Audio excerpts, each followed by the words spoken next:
بسم الله الرحمن الرحيم. السلام عليكم ورحمة الله وبركاته. كل سنة وانتم طيبين حبايبي الغاليين. النهاردة ان شاء الله معانا فيديو جديد بصنف جديد بنعمله من السنة للسنة او بمعنى اصح بنشتريه من السنة للسنة كل سنة وانتم طيبين. لكن احنا النهاردة ان شاء الله هنعمله مع بعض بمقادير مظبوطة جدا جدا جدا وبتكاليف قليلة جدا جدا برضو. النهاردة كيلو الحلويات اللي انتوا شايفينه ده تقريبا ب170 جنيه. وطبعا الكيلو زي ما انتوا شايفين هيعمل كام واحدة؟ قليلين جدا. لكن احنا بتكلفة قليلة جدا جدا هنعمل كل الحلويات اللي انتوا شايفينها قدامكم ديت. هنعمل السمسمية والحمصية والفولية بتكلفة بسيطة جدا جدا جدا. ربع كيلو فول وربع كيلو حمص وربع كيلو سمسم، وهنعمل الحلويات اللي انتوا شايفينها دي مع بعض. هنسمي بالله ونصلي على الرسول صلى الله عليه وسلم ونشوف عملنا الحاجات الحلوة دي ازاي. وكل سنة وحضراتكم طيبين. صلى الله عليك يا حبيبي يا رسول الله. اول حاجة كده زي ما انتوا شايفين ما فرقتش حاجة عن بره. قبل ما نبتدي في المكونات بتاعتنا والطريقة بتاعتنا، ما تنسنيش لايك واشتراك وتفعيل زر الجرس عشان يوصلك مني اي فيديو جديد.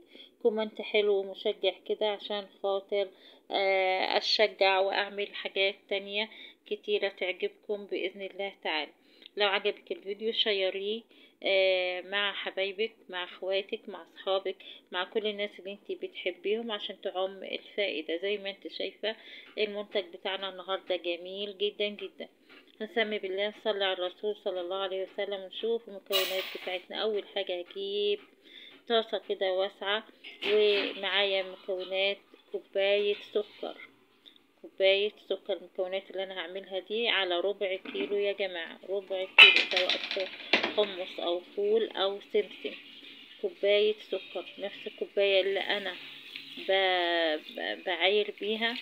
معايا نص كوباية مية، وزي ما انتوا شايفين مية حطها على السكر كده بطريقة دائرية دي كده عشان من على حواف الطاسة عشان السكر ما يسكرش مني ويبقى مسكر يعمل حبوب يعني كده.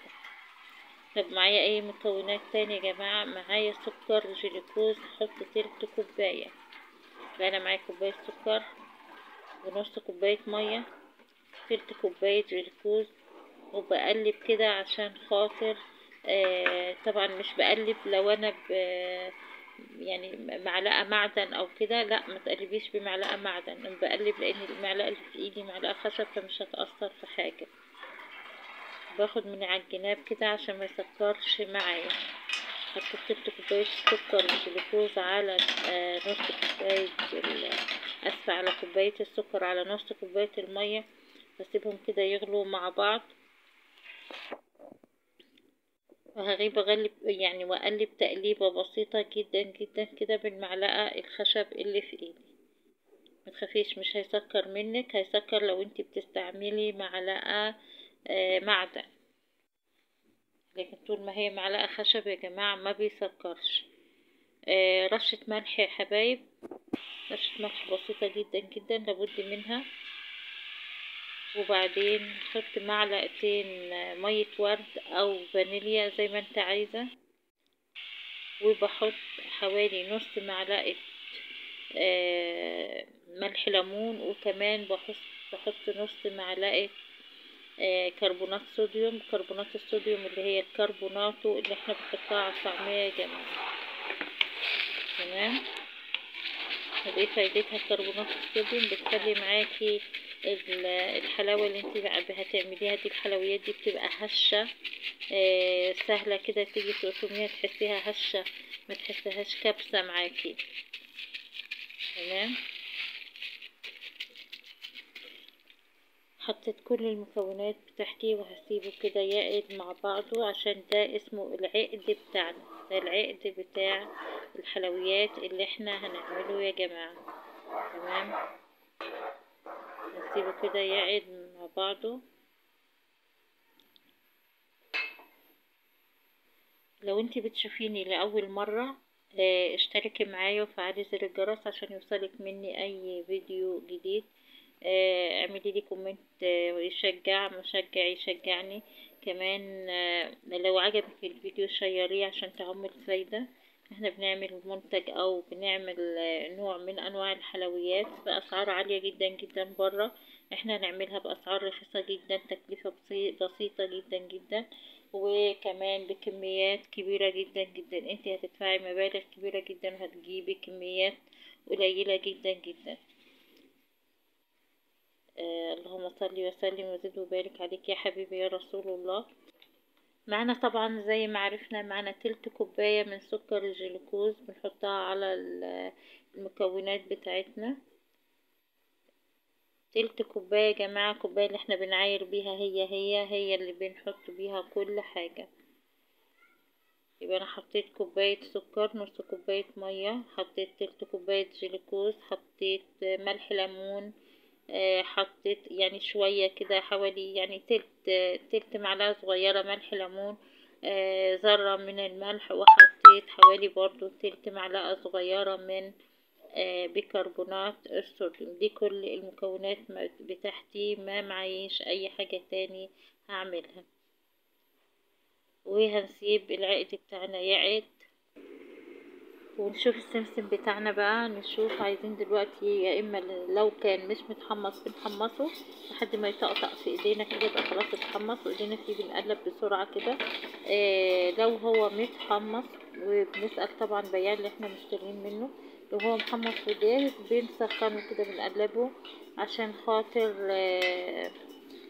نطلع الرطوبة اللي فيه. هشوف العقد بتاعي كده وهختبره، هاخد منه حتة احطها في كوباية مية ساقعة. هشوف كده لو لقيتها نشفت معايا وبقيت عاملة زي الازاز، يبقى خلاص انا خلاص زي ما انتوا شايفين كده بطلعها من الكوباية. لقيتها ناشفة جدا وعاملة زي الازاز بتكسر في ايدي اهي زي ما انتوا شايفين كده بالظبط. خلاص كده العقد بتاعي عقد. ده الاختبار بتاعه بتاع العقد. لو لقيته كده خلاص هبتدي ان انا اشوف بعد كده هعمل ايه. لو لقيتها طرية في ايدي ببتدي اسيبه تاني على النار. وكمان يعني هو بيوصل لمرحلة انه يبقى الشكل شكله او لونه زي لون الكراميل كده. تمام حبايب. طبعا هكون محضرة معايا الحاجة اللي انا هفرد فيها، سواء كيس او صينية او اي حاجة. حطيت السمسم بتاعي بسرعة كده على العقد بتاعي، وهبتدي اقلب فيه بسرعة بسرعة علشان ما ينشفش مني. اقلب كده الخليط كله ببعضه بحيث السكر يبتدي يتداخل كويس. زي ما قلت هكون محضرة صينية كده هدهنها بشوية زيت صغيرين كده. لازم الخطوة دي يا جماعة ضروري جدا جدا اعملها عشان خاطر ما يلزقش مني في السطح اللي مفروض عليه. فلازم ان انا ادهن السطح اللي انا هفرد عليه المكون بتاعي كده حلو قوي بالزيت. غطيه بالزيت حلو قوي زي ما انتوا شايفين.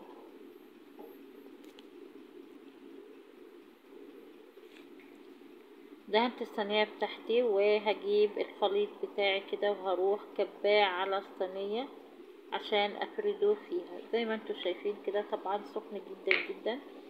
حاولت بايدي لقيته سخن بطريقة فظيعة فما قدرتش طبعا. بس حاولت.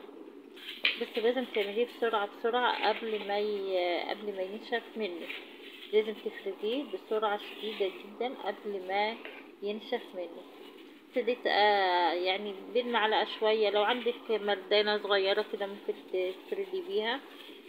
عندك اي حاجة تنفع ممكن تفردي بيها. انا فردته بايدي يا جماعة كده، حاولت بايدي ان انا اكبسه بايدي رغم انه كان سخن جدا جدا. وطبعا اسويه بايدي كده اهو، تكبسيه حلو قوي وبعدين تظبطيه زي ما انت شايفة كده. تمام. ببتدي افرده. معلش يا جماعة المونتاج انا بحاول كده بقص من المونتاج اللي تكون ايدي باينة ولا في حاجة ما ينفعش ان انا اصورها ليكم، فمعلش اثرت على الصورة سامحوني. بس طبعا اكيد انتوا شايفين يعني. كده المكون بتاعي كله انا فردته في الصينية ما شاء الله زي ما انتوا شايفين.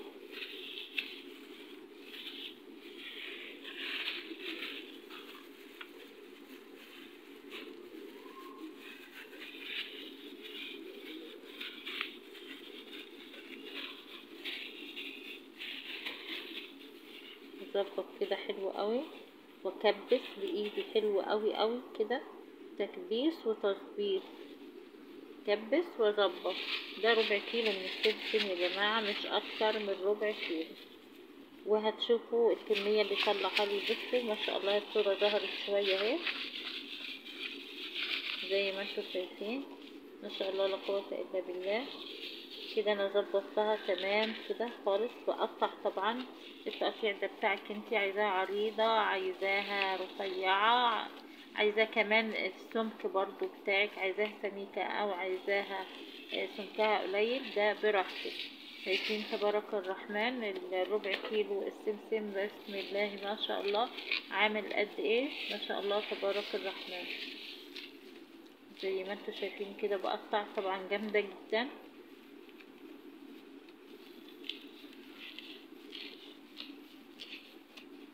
اقطعها بالطول الاول، وبعد كده بشوف طول الوحدات هيكون قد ايه، زي ما انت عايزة زي ما انت حابة. ممكن تعمليها صغيرة تعمليها كبيرة، لو عندك اطفال اعملي قطع صغيرة عشان الطفل لو مسك حتة ما يبقيش منها، ياكلها كلها وما يبقيش منها، ولو عايز تاني يرجع ياخد. تمام. بسم الله ما شاء الله زي ما انت شايفة تبارك الرحمن. اللهم صل وسلم وبارك على حبيبي يا رسول الله. ودي كانت السمسمية بتاعتنا بسم الله ما شاء الله تبارك الرحمن. هتسيبيها طبعا، هتفرديها من بعضها شوية او تسيبيها شوية عشان تنشف، لانها بتكون لسه طرية. بتسيبيها مثلا ساعتين ولا حاجة، هتلاقيها ما شاء الله تبارك الرحمن نشفت معاكي وبقت هشة كده، ما تبقى مش متكبسة. ودي كانت فايدة بيكربونات الصوديوم او كربوناتو، انك انت تيجي تقطمي منها تتقطم معاكي، ما تبقاش ناشفة تحت اسنانك، بتبقى بسم الله ما شاء الله هشة، يعني مجرد ما تحطي اسنانك عليها كده تلاقيها اتقطمت منك. ودي زي ما انتوا شايفين كده دي كانت الكمية بتاعتنا بتاعة السمسم، زي ما انتوا شايفين ما شاء الله تبارك الرحمن. وهي نفس الطريقة يا حبايب، نفس الطريقة اللي هتعملي فيها السمسم هتعملي بيها الحمص وهتعملي بيها الفول. ودي كانت كمية السمسم زي ما انتوا شايفين ما شاء الله تبارك الرحمن. بصوا ما شاء الله والله يا جماعة ده ربع كيلو سمسم فقط لا غير. بس عايزة اقولك وانتي بتجيبي السمسم خدي بالك ما يكونش مخزن ليه ريحة مش كويسة، او مخزن ريحته طبعا بتكون مش كويسة مهما عملت فيها ولا حمصت ولا اي حاجة، مش بتمشي الريحة. خدي بالك يكون السمسم بتاعك يكون طازة وريحته كويسة. وده كان السمسم بتاعنا. هتعملي باقي المكونات بتاعتك او باقي الاصناف من حلاوة المولد، الفول والفولية والحمصية، وهوريكي دلوقتي انا عاملة اهو. عملت السمسمية تبارك الرحمن، بوريكي ما شاء الله لا قوة الا بالله. شايفة الكمية. وكمان عملنا الفولية وعملنا الحمصية ما شاء الله تبارك الرحمن، زي ما انتوا شايفين كده. الحمصية كمان قدامنا اهي، هنشوفها دلوقتي اهي. دي الحمصية يا جماعة بسم الله ما شاء الله. وكمان الفولية زي ما انتوا شايفين ما شاء الله تبارك الرحمن.